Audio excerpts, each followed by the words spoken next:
This week, we sit down with Luke Waite, a coffee consultant who's worked everywhere from back alley cafes chasing Michelin stars to leading roasters through the brutal realities of profitability. His mission? To help coffee businesses not just survive, but actually thrive. Let's get into it. Then I realized this is actually what I care about, and this is what I love. I love roasters. I love the people in coffee. Want to see roasters make money. I want to see them become sustainable. Most roasters that I interact with are razor thin is the trope, but most of the time they're actually kind of losing money. And we were selling roughly $25,000 USD a month to this account, and it was costing us $30,000 to sell them coffee for $25,000 a month. My goodness. We have to raise their prices, and it was going to be dramatic. It was about 25% increase. Within 5 minutes into the email, I got a phone call and got cussed out because I was raising my prices 25%. Welcome to Buy the Drip, the channel about the people behind the coffee and the passion that fuels it. We're two brothers who spent our lives chasing something deeper than just great coffee. From walking farms in remote corners of the world to training and coaching the last two world barista champions.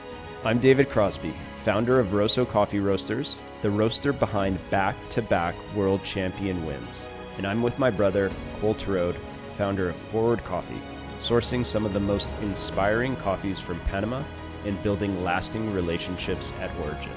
This isn't just a channel about coffee, it's about community, an obsession, and the pursuit of excellence. One cup, one story, one coffee at a time. Luke, what did you have for breakfast?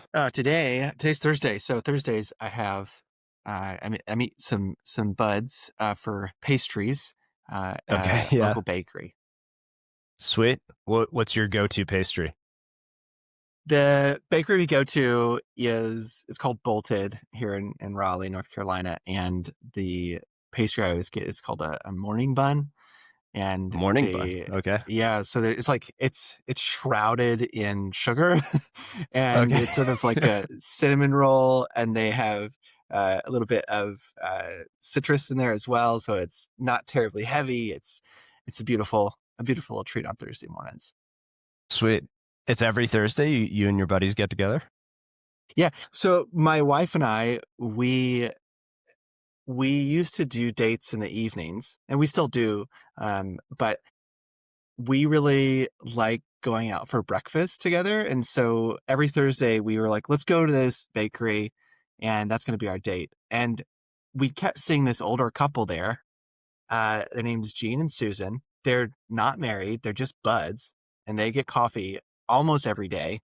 So every Thursday we hang out with Jean and Susan. They're in their 80s, and they tell us all sorts of crazy stories about what it was like growing up, 80 years ago. And wow. Yeah. Okay, we usually don't have this start the podcast. We have to keep this in because that's such a heartwarming story. Leave it in. Luke, thanks for joining us. We really appreciate it. I'd love to go back to the start of your coffee career. How did you get into specialty coffee? We always love starting there. Yeah, I was in college, and I was studying to be a pastor. And during that season, I had a friend who was really into specialty coffee. We were in Chicago, and so Intelligentsia has a massive footprint there. My friend, we were on the same floor on our dorm, and so I would go down, and he would brew us a pour over, and I thought he was so cool, and I wanted to be more like him. His name's Taylor, and I was like, I want to be like Taylor. I want to be into coffee. Then I became a pastor, and it was a really bad fit.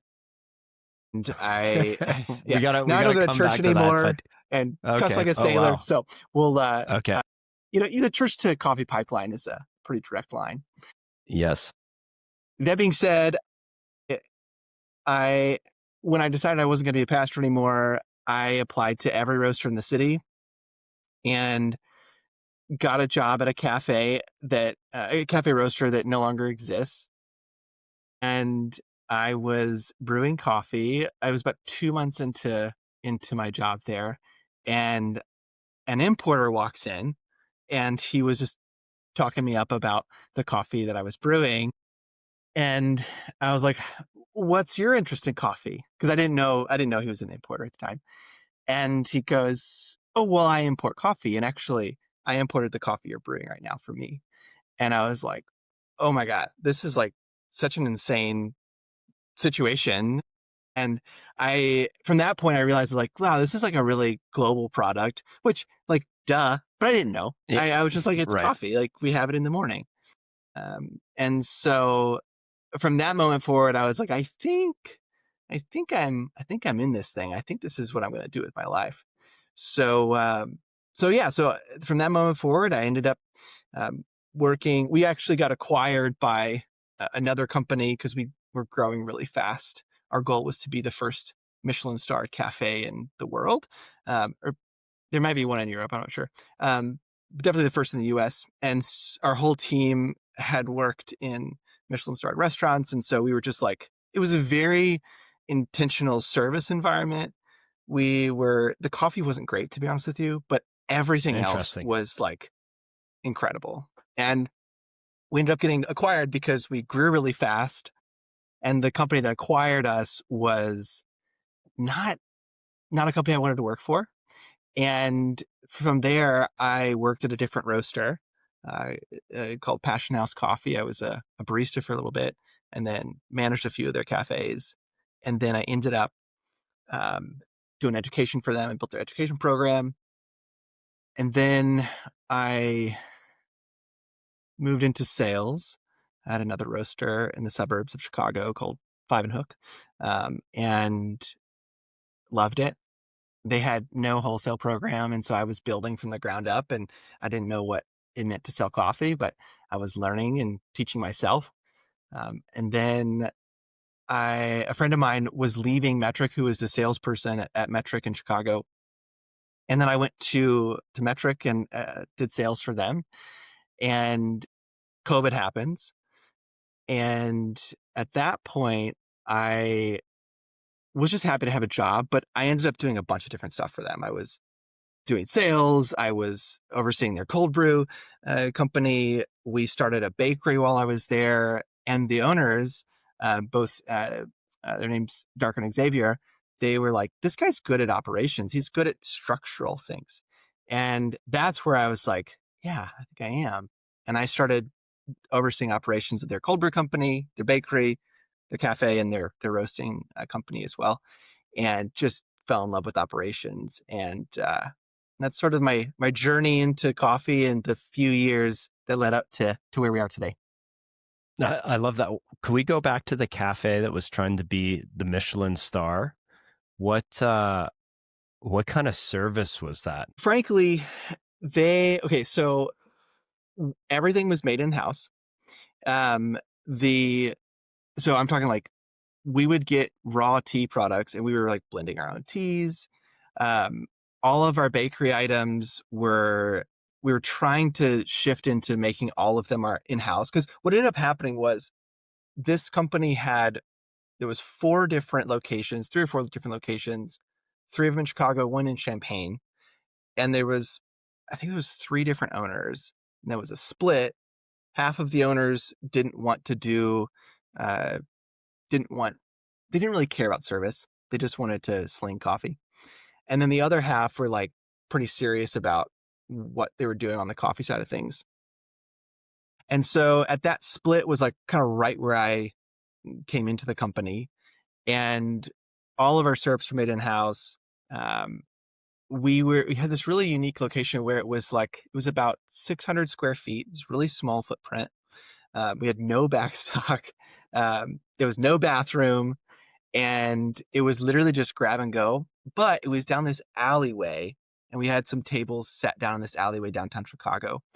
And it was just like such an incredible environment to be around folks that were not specifically coffee people, but they were just really into how do we make every single moment as intentional as we can. And to the point of we would watch for who was coming down the alleyway, and we would anticipate, okay, this is a family. How are we going to like take care of them? Or, because it's a small space. So like we had to think about, are we going to catch them outside and take their order outside? Are we going to, bring them in and then hold off the other guests. Like it was a really fun environment. And it was with a group of people that just really cared about making really memorable moments for people who were coming in for a morning coffee. Um, and yeah, I look back at that really fondly because a lot of you asked about the service, and the service was important, but just our standards all the way around were incredibly high, from a cleanliness standpoint, from what we were allowed to wear, how we were allowed to speak. We weren't allowed to slam any doors. You know how you get out the milk in the fridge and then you slam the door. That was like not allowed. Right. It was just like we weren't allowed to like bang pucks out of the portafilter. We had to like lightly tap them. Like there was just the experience. It still felt like a cafe, but there was as many opportunities as we could figure out to make it feel soft and gentle and make it feel like the next step for the guest was sort of like an invitation rather than a step they had to take. That was the approach. But yeah. I have two more questions about it. Yeah. Was the model, we're going to talk about, sustainability in the sense of profitability, I think quite a bit this conversation. What was it, a model that was profitable? And if so, do you see that being done anywhere else in the world? It was. And part of the reason why it was successful, well, there was two reasons. One reason was the general manager. His name's Dewand. He's just like a brilliant guy. Super, super sweet. I don't actually think he's in coffee anymore, but he was an incredible business person, and he didn't do anything that didn't make money. It was if we were going to bring an item onto the shelf, he was, in the basement figuring out, if this costs $3, what do I have to do to make sure that all of my expenses are covered and we're making money? And he was an incredible business person. And he was sort of the visionary of the space. So it is sustainable, with the asterisk of, because it was such a small footprint, we were able to turn a lot faster and we didn't have a huge rent burden. We couldn't have too many people working. So we had to be really efficient because the space, again, was really, really small. And so all of these constraints sort of forced us to be really efficient and to also ensure that we're making money in a small space with a small team. So yes, it does work, with the asterisk of, you can't be relaxed about, oh yeah, we'll add another person on shift, or it's okay if we order a little extra, a few extra cups here and there. We had to be very structured with all of our inventory, our staffing, and what we were serving guests, because any mistake, we didn't have room for an over order. We didn't have room for more staff. So yes, it was profitable, was sustainable.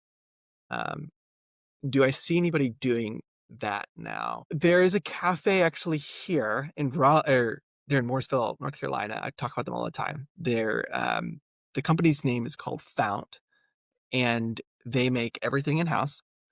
They have a full, clean, like no seed oils, gluten-free kitchen, like a full back of house. Not like, oh, we have a little oven. It's like a full kitchen, full back of house staff. And they're doing the closest to what I would envision a cafe that could be acknowledged. Maybe not for a Michelin-star, but maybe for a bib or something like that.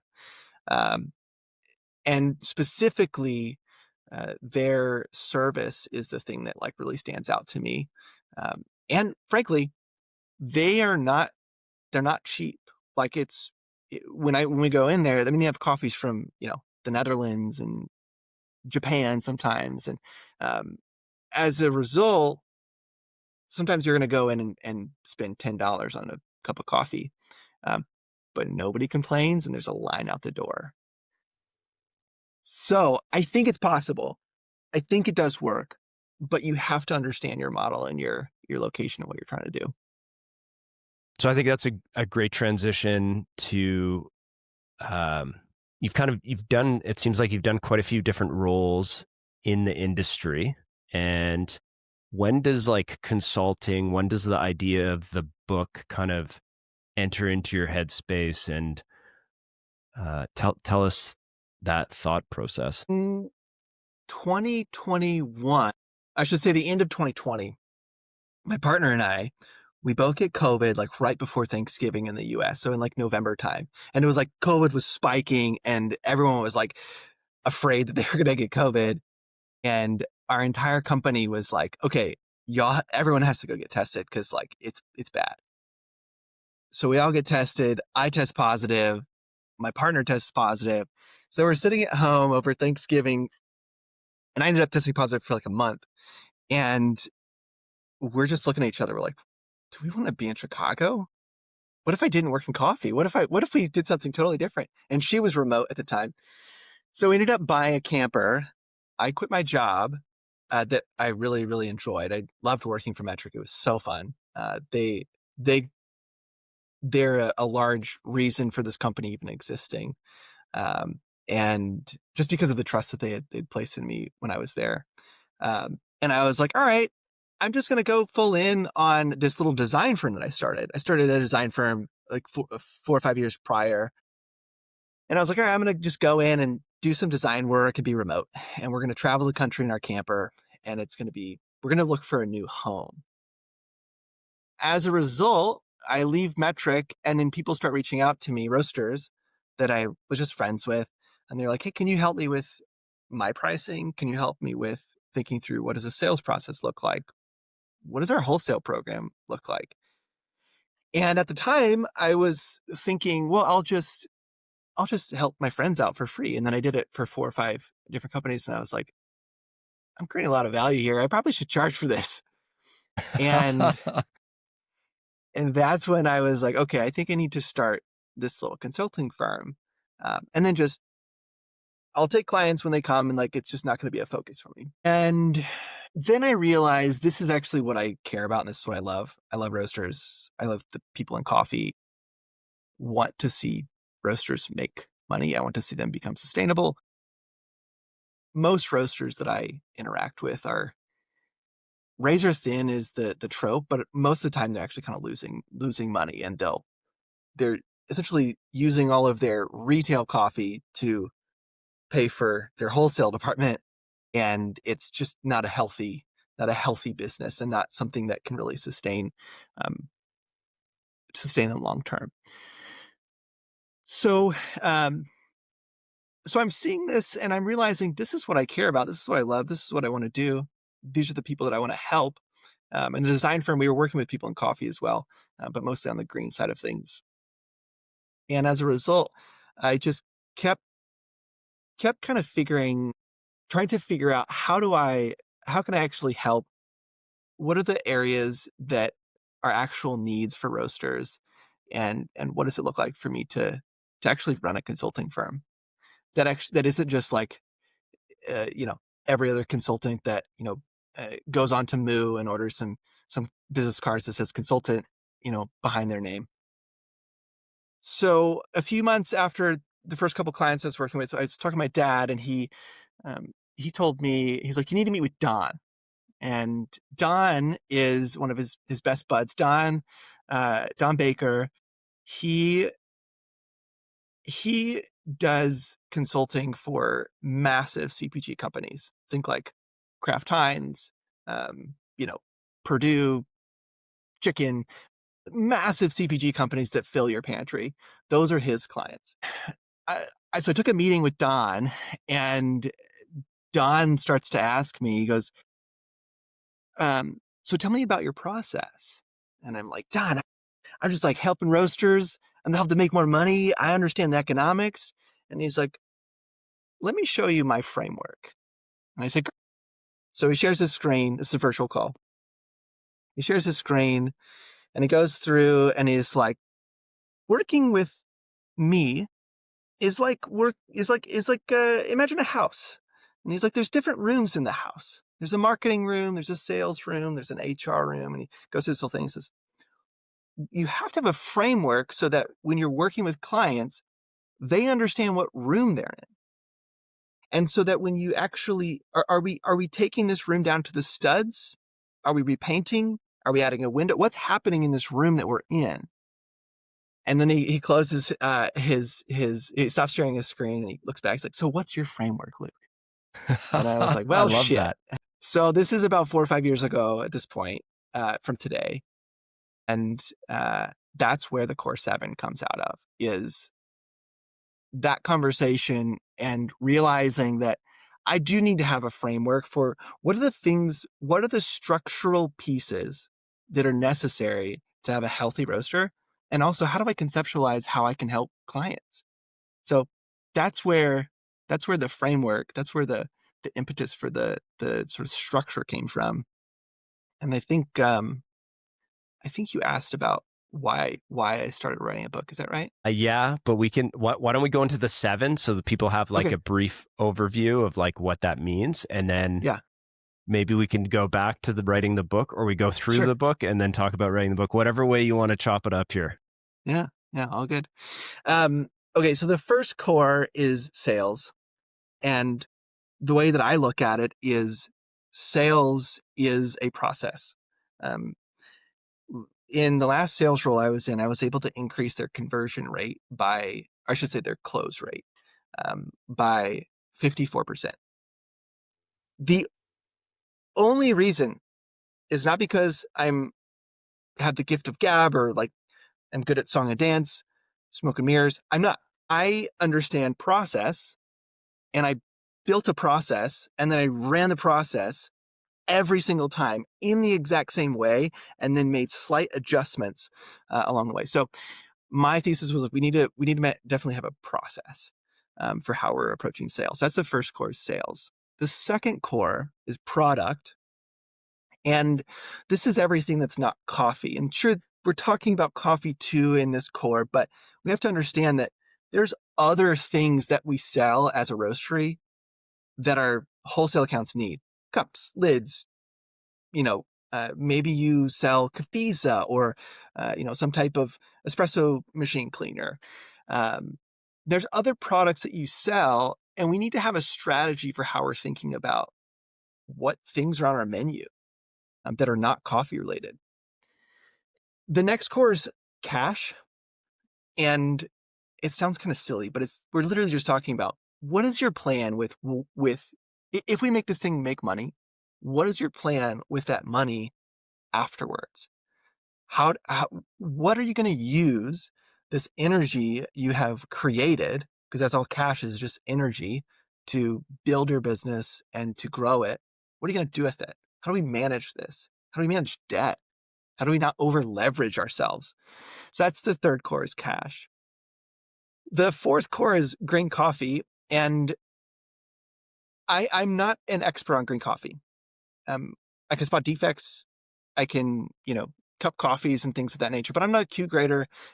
The point of this core is to understand conceptually what is the way that we're thinking about how we're buying grain, how we're sourcing it.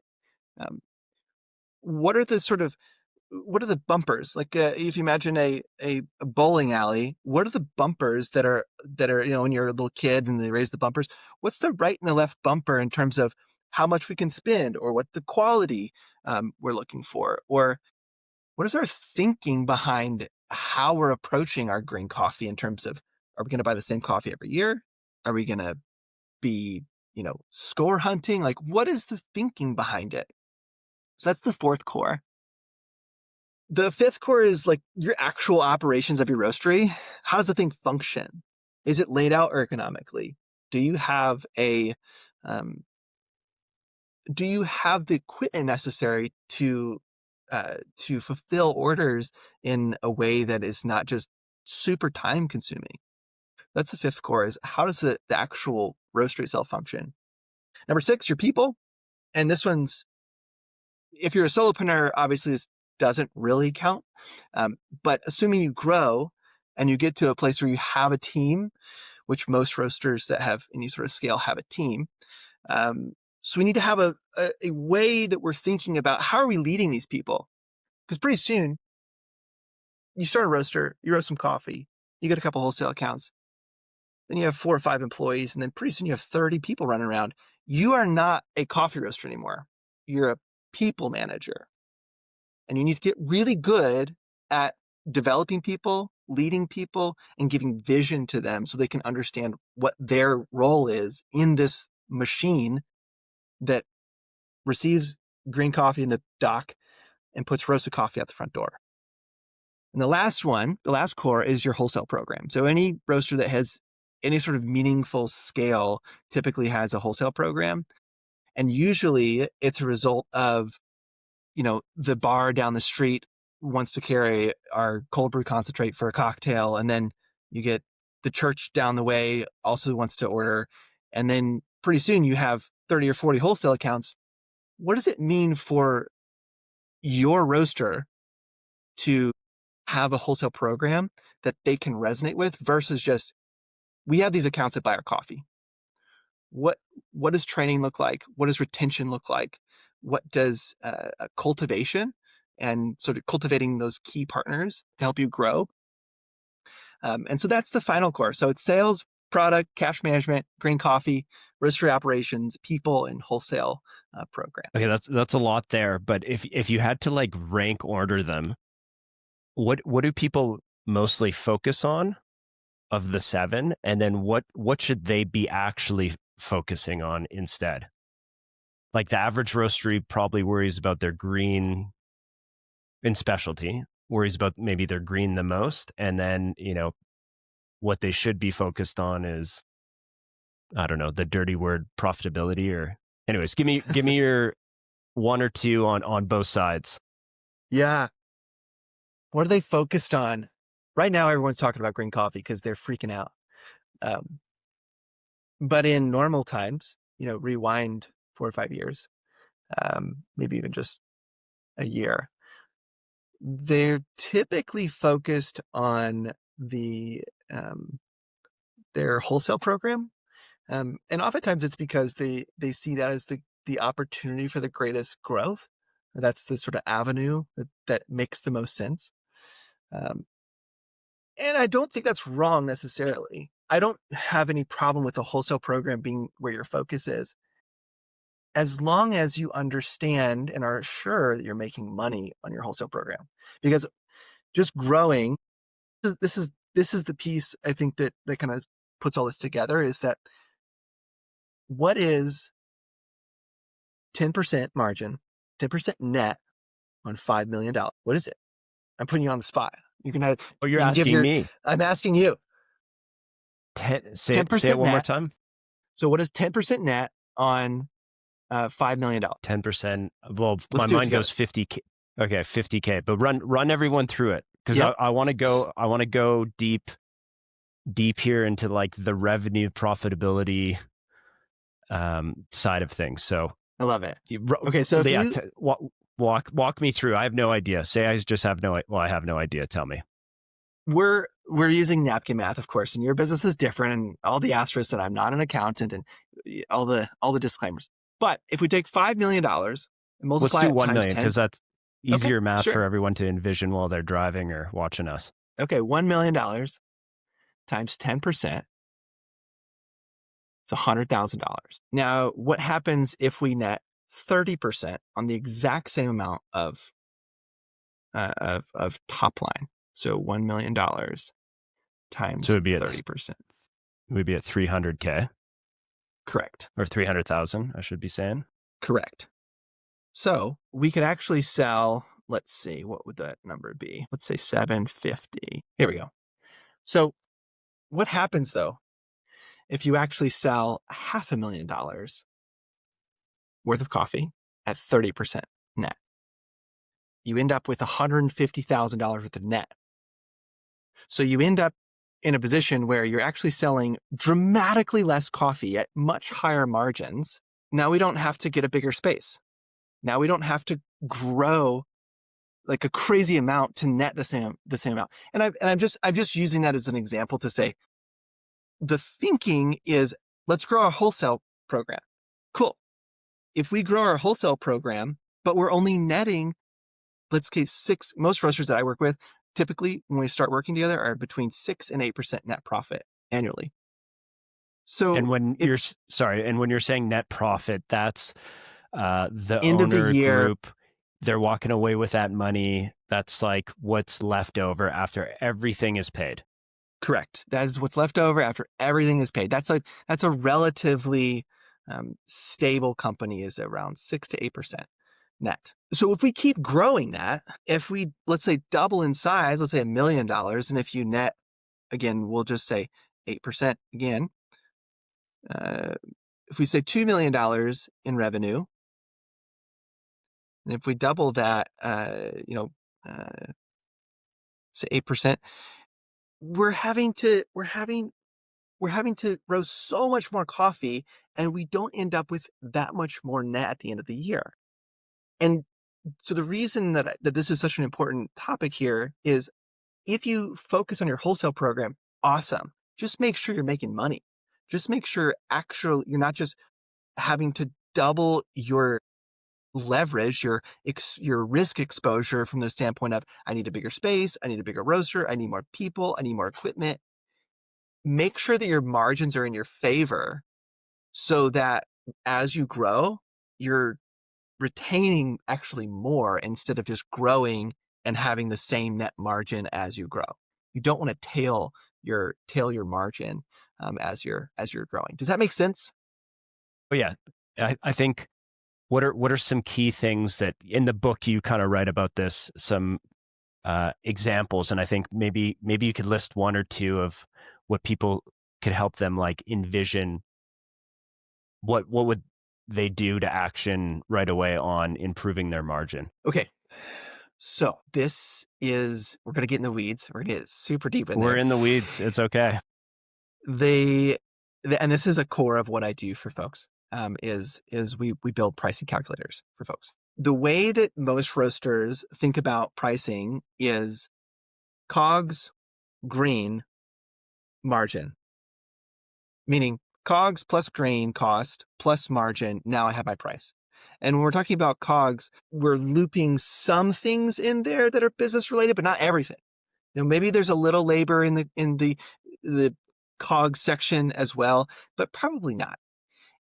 But what happens when we look at our P&L and we see there's marketing expense, there's travel expense, there's meals and entertainment, there's repairs, there's all of these different line items on our P&L that needs to get covered by your cost, by what you're pricing your coffee at. So the way that I recommend folks to set up their pricing structure is to tie it to your P&L in relation to the total volume of roasted coffee that you sell over the course of 12 months. And in order to sort of illustrate this or explain this, the way you want to think about it is, what are all of my business costs? Everything. Every line item on your P&L has to carry its own weight in terms of cost per pound of coffee. So every line item on that P&L has to be represented in a total operating cost per pound.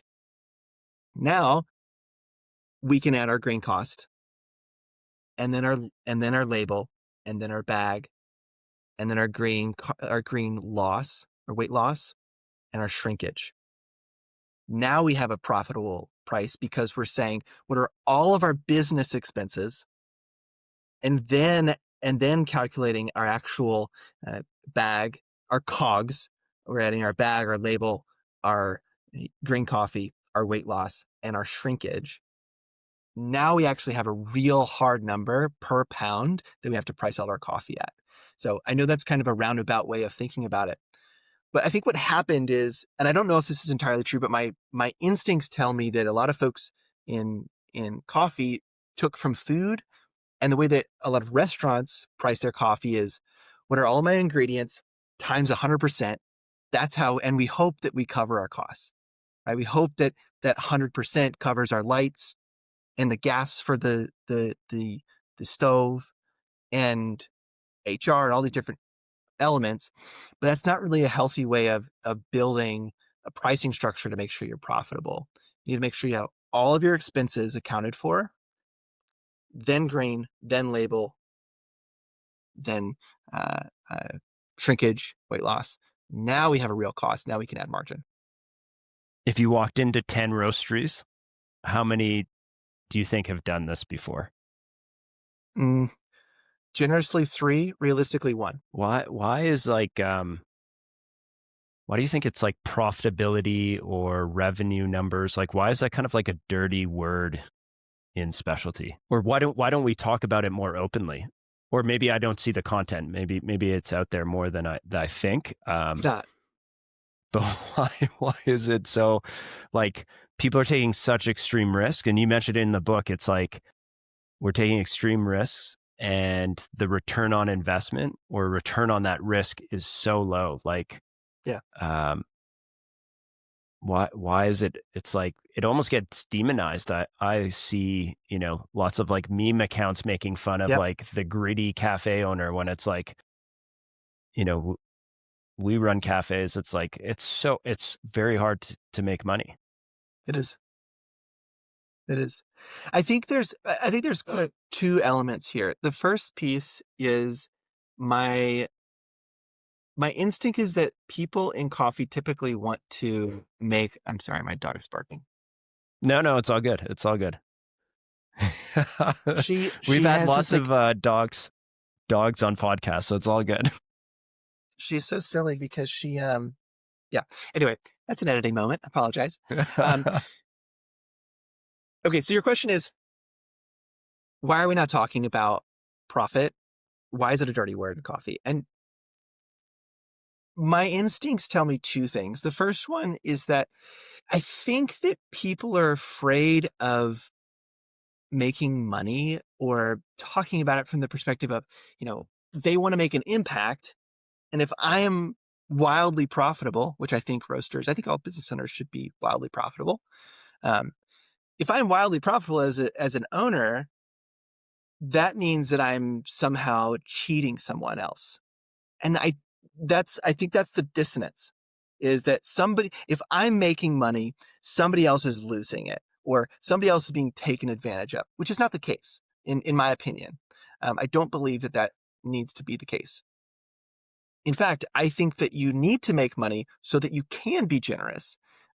The companies that I have seen that run healthy financial position, they don't bark about paying, 50, 60, 70 cents more than what a producer asks for. Even some of the folks that I've worked with in the past, they will ask what the producer needs to make off of a pound of coffee, and they will ask if they can we actually pay more? That only works if you're making money.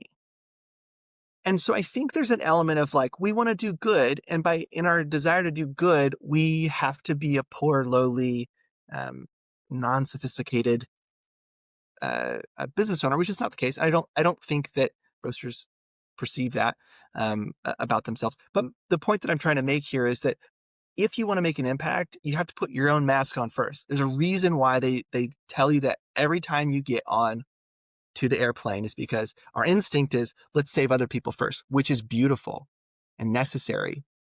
However, we have to fight that instinct, and we have to make sure that we put on our own mask first. The second piece is it is kind of confusing when you go through, especially when you think of a roastery. There's let's just say you only do wholesale. There's wholesale. I'm saying you only do wholesale. Like I'm sure you have some online sales as well, but there's wholesale, which is a revenue stream, and then there's retail, which people buy coffee on your website.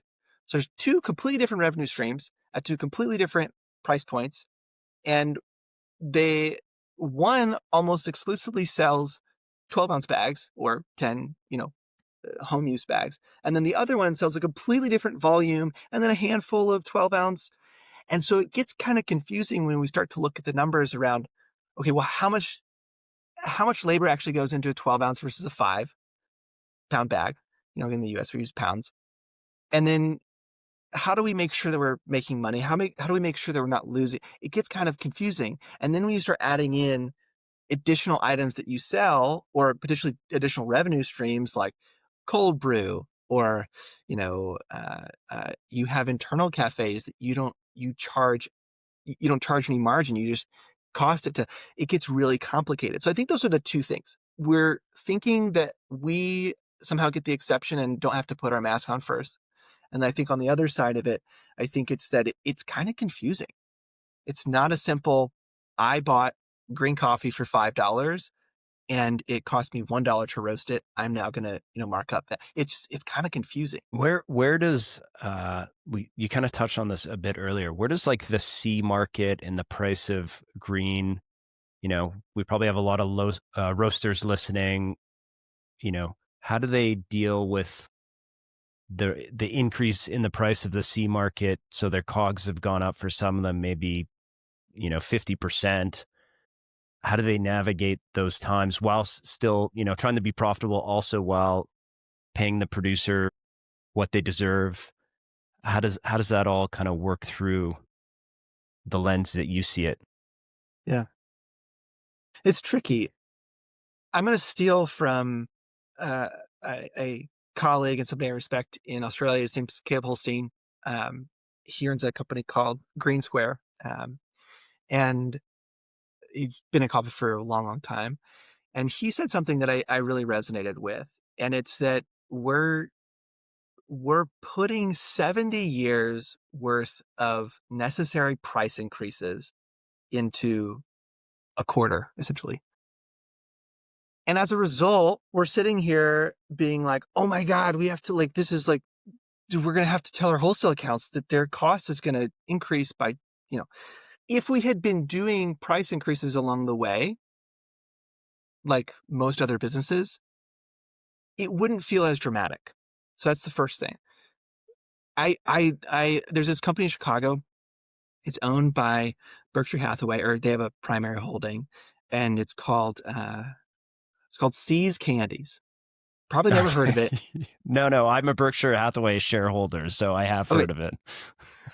So you probably know what I'm about to say. Yeah. Every year they raise their prices a minimum of 5.5%. What's the average inflation? 3%. So we're beating inflation, plus we're increasing our price every single year, not by much. And they've been a pretty successful company in Chicago, even though a lot of people haven't heard of them. And so I think that is the muscle that we as an industry should learn to, or perhaps maybe that's the workout that we should commit ourselves to as an industry, is regular annual price increases, because that's how sophisticated businesses run. In terms of the heart side of things, how do we deal with the heart side of things when we're having to go tell a client, a customer, that their price is going to increase dramatically? I think it depends on how close you are with them, and I think that there's one side where we have to be very gentle, and help them understand what's happening. On the other side, I think there's a space for being pragmatic. Everybody that I'm talking to right now, who has raised their prices dramatically or even marginally, they come back to me and they're like, our accounts didn't say anything about the price increase. They're kind of expecting it. I think that as owners, we find ourselves in a position where we think we're the only ones with the information. But the news is quite public. Everybody knows about the tariffs that are happening in the US. Everybody knows, I shouldn't say everyone, but there's large publications that are talking about the C price, going through the roof. And now it's come down a little bit, but it's pretty public knowledge that everything's more expensive now. And if you're not raising your prices, it's kind of a surprise.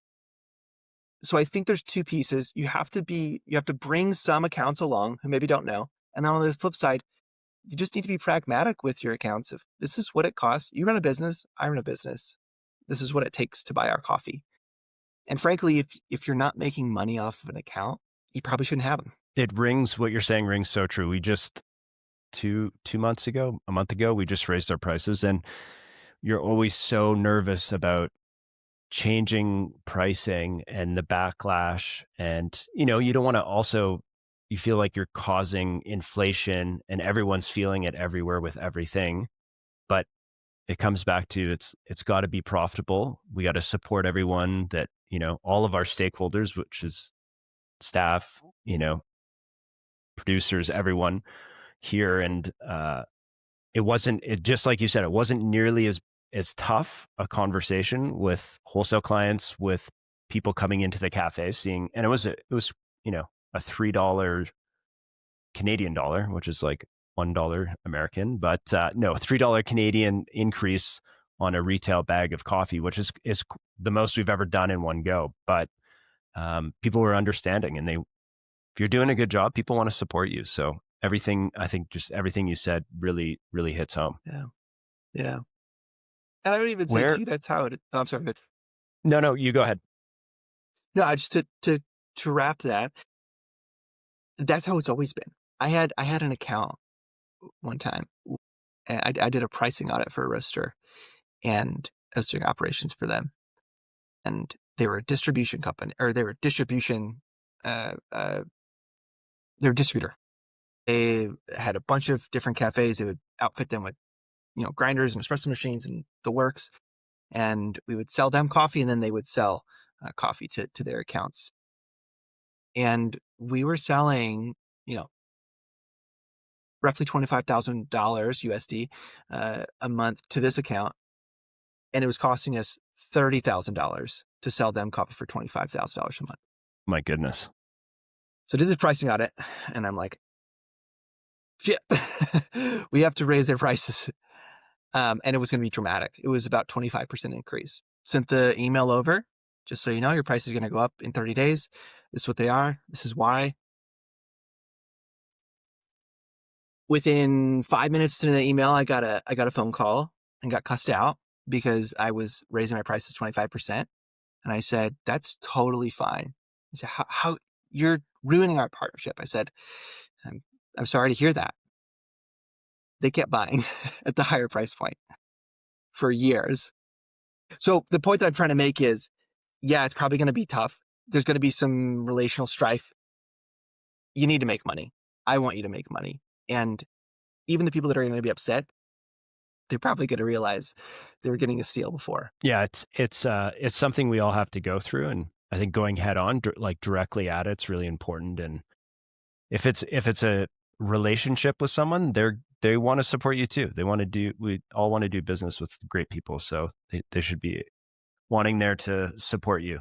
How about, let's say there's, some business owners or green coffee buyers or the roastery teams listening to this. What's one more piece of advice out of the book, without giving too much away, that they could hear in action on, something like a quick win? Because I think, especially, you might be a roaster and you're like, well, how can I apply? I'm going to go to the owners and tell them to raise the prices by 20%. That's not, maybe not realistic. So what's something that almost anyone in the company could action on, through reading your book or listening to this? I consider myself a process consultant, meaning I'm not here to tell you what to do. I just want to help you think through how to do what you're already doing better. So the way that I think about everything is iterative process optimization. It's a fancy way of build a process, run the process, improve it, and keep doing that in perpetuity. Any department can do that. And if you take that thinking into your cafe, how you're managing your cafe, if you take that thinking into how you are fulfilling coffee, if you take that thinking into our QC department, if you take that thinking into any department, I don't care where you're at on the org chart, you will improve both your role, as whatever your role is, you will improve in that role. And then likely you'll be able to have influence outside of your role as well, just from that one thing of make a process, follow the process, make it better, and do that in perpetuity for everything that you do. If you can do that, that's a quick win. And it'll also help you to recognize where there's gaps, where there's waste, and frankly, where you're doing a really good job. So that's what I would say in terms of the quick win for every department, all the way up and down the org chart. Yeah, it makes clarity, because if you're going to go train someone else, like you want to train yourself out of the job so you can also move up. So it's like you want to be able to hand them a process instead of you just ad-libbing like, I kind of do it this way. I think that's we constantly are refining ours, which thankfully I don't That's what it have is. to do. But you have to be grinding on them all the time, or the job description. So if someone's job slightly changes, it's like there's clarity there. Yeah. You sent the book, before this interview, and I think I got to a page at 120 out of, I think it's 180 or 164. So I read it very quickly. I was very impressed with the way it was written. You do a great job of adding in how, can be applied, but also like your experience living it at different roasteries or different jobs. And I was super impressed. I'm excited for it to come out, because I think it's kind of like a missing piece in the like industry between, profitability, wholesale, the team in logistics, managing all that. A component that we don't always talk about, but should talk about way more. So, I just wanted to say it's a great book. I know you're still refining it. When is it supposed to come out? Okay, so we're targeting this summer, Okay. and the thing that we're waiting on is I'm being ridiculous, and I'm not happy with the cover of the hardcover.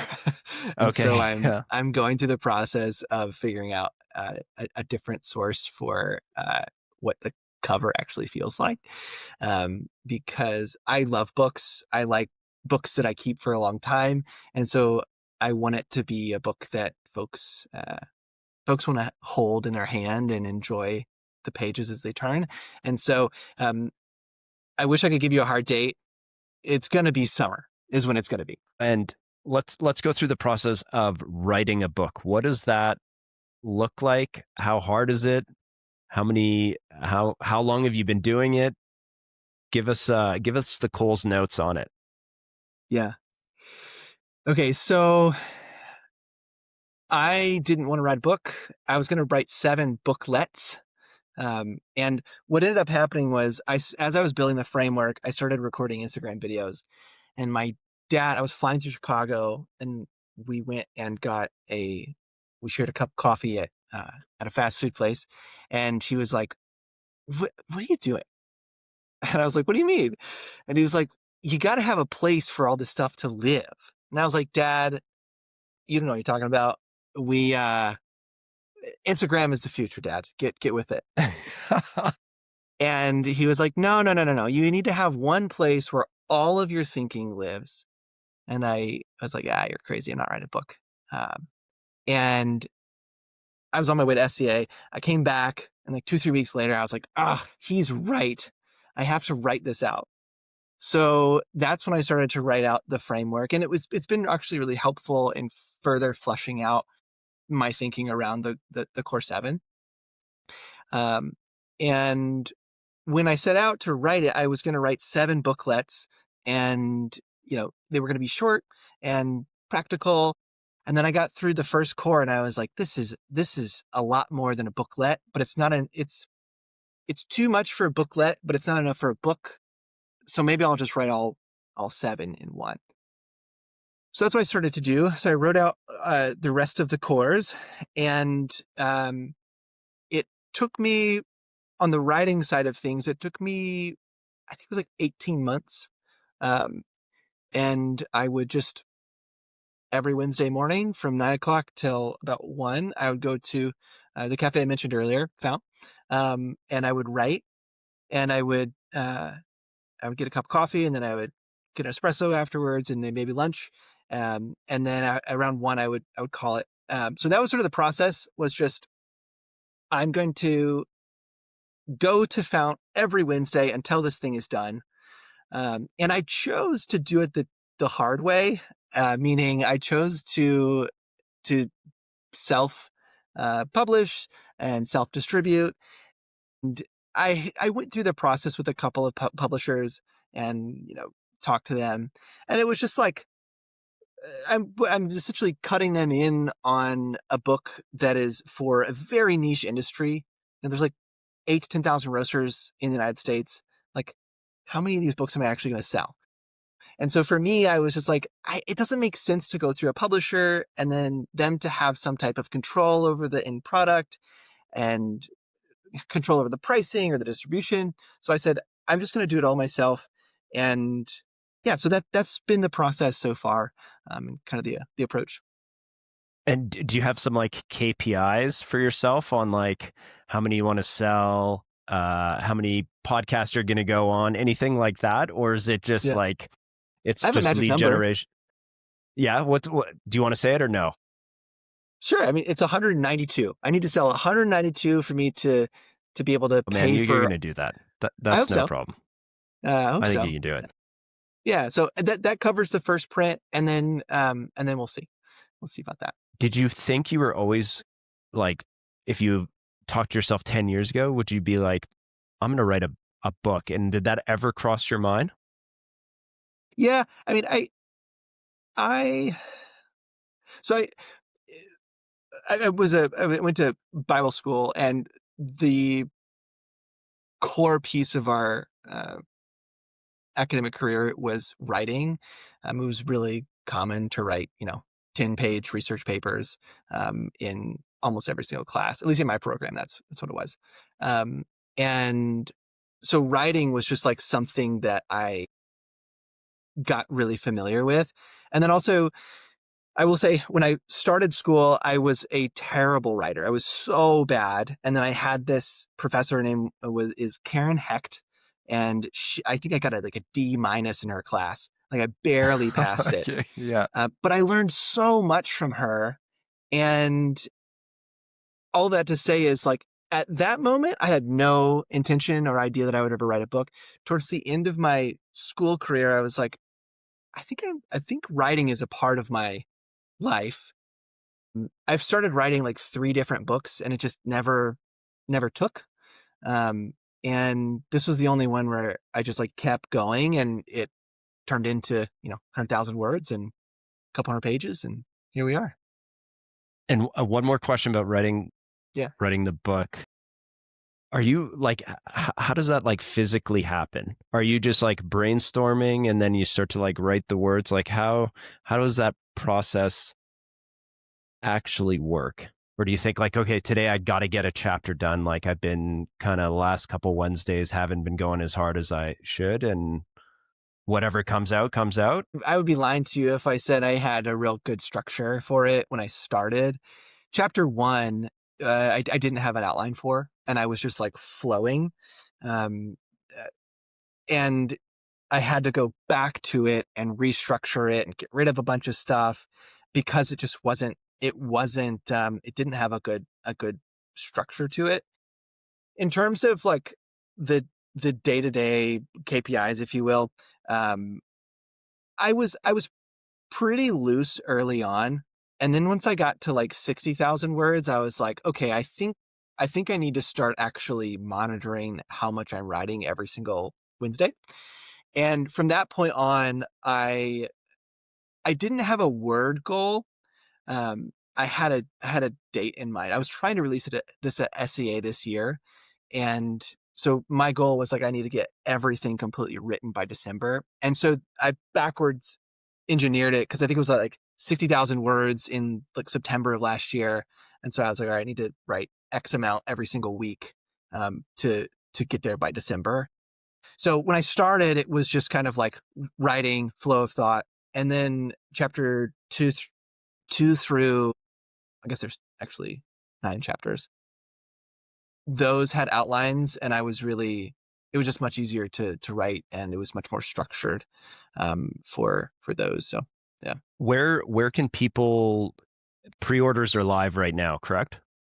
Where can they go? US, yeah, for US and Canada, unless you live in the Yukon. Uh, Why not the Yukon? They just don't ship there? shipping is like $200. And I was Okay. like, I Okay. think maybe we'll meet at a coffee event if you're up in the Yukon, I suppose. Yeah. Yeah.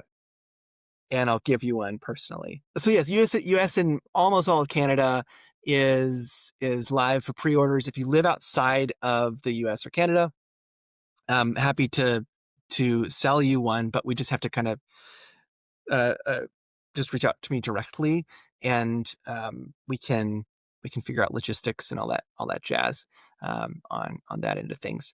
And then you just need to go to my website, pomelocoffee.com, and there's a little tab at the top that says book, and you can go there and read all the very, very kind words that the folks that endorse the book wrote, and you can buy a copy for you and yourself and help me to get to 192.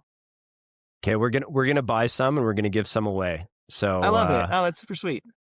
we'll do it. We got a newsletter. We'll send some out through that. We'll do it through the YouTube here and the podcast too. So we're buying some. So we're gonna bring that number down. We're gonna get you breaking even, and we'll talk about it lots. I wanna turn to you personally a little bit and talk about how do you get inspired? How do you rest? What does that kind of mean to you? It's funny. I try to ask this type of question on my podcast too, and now I'm on the hot seat. Frankly, I'm not very good at it. I'm not very good at resting. I'm not very good at recouping. The things that I do to when I'm in spaces of health and when I'm locked in and I'm being really conscious of how much energy I'm expending. I will be meeting with my bud Megan for drinks, and we just catch up about life.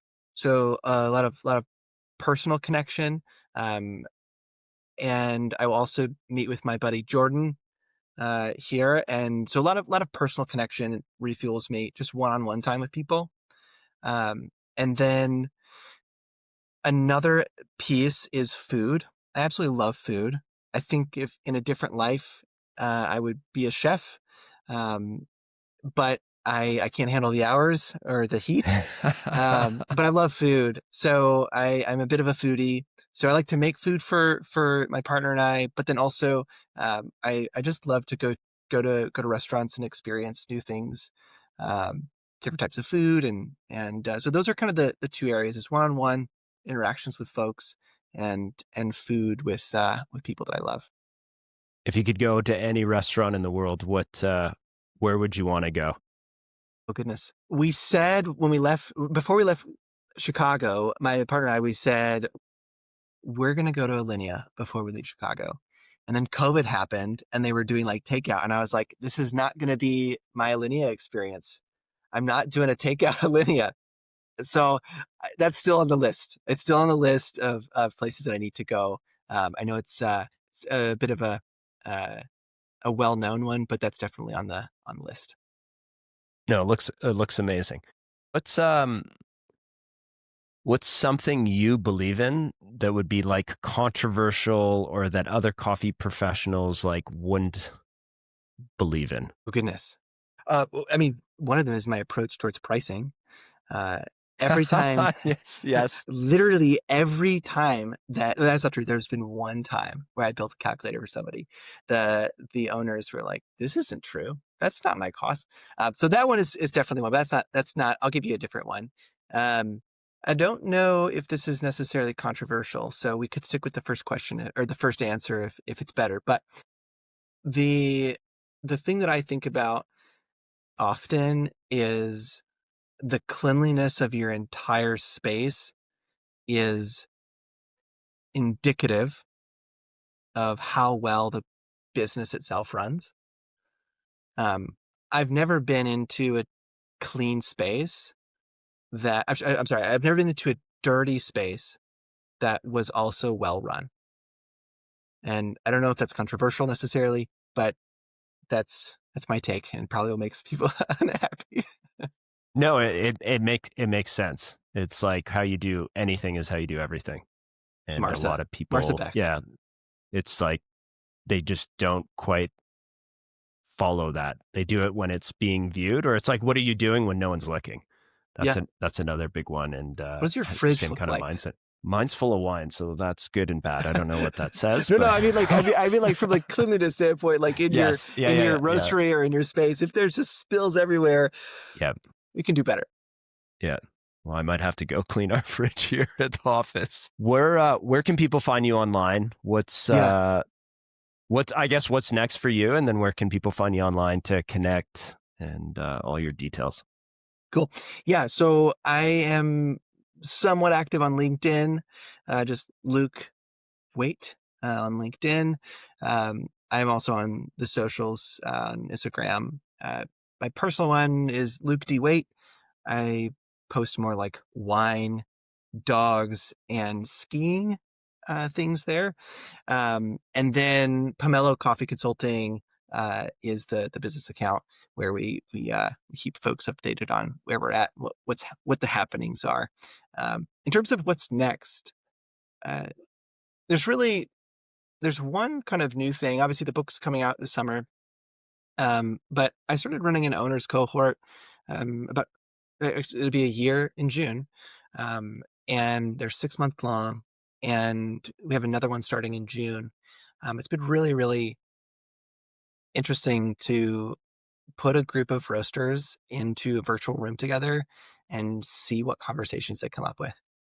It's really fascinating to one see the camaraderie and see how folks are supporting each other, but then also to see how um, to see them work out the challenges that they're facing in live time, and then also to see the results. It's crazy what you can do in 6 months. There was in the last one there was an owner that she she had been losing money for years, and in 4 months she had to break even, and on the 6th month she was profitable. And Wow. it's like so it's inspiring for me. That I mean, talk about things that are inspiring. That's inspiring to me. It's just incredible to see what humans can do in just 6 months. So that's I'm looking forward to that. That's starting the next one's starting in June. And Can people yeah, go to your website and sign up? Like, can yeah. anyone join? You have to be an owner. You have to be an owner of a roastery. You can have a cafe, but fundamentally you have to be an owner of a roastery in order to make it fit. And there's other people that have cohorts for cafes, cafe owners, but this is specifically for owners of roasteries. Okay, people, go sign up. That sounds like a good idea. Profitability up. We're reinventing the wheel here. Luke, thank you so much for taking the time. Let us know so we can shout from the rooftops about the book coming out. And yeah, appreciate all the hard work you're doing and everything you're doing for the industry. Thank you for being a generous host and for asking probative questions and also for asking questions that are both process related and personal. A lot of folks leave those two out. So thank you. I appreciate it, and I appreciate your work, and thank you for having good guests on and asking good questions to other people too.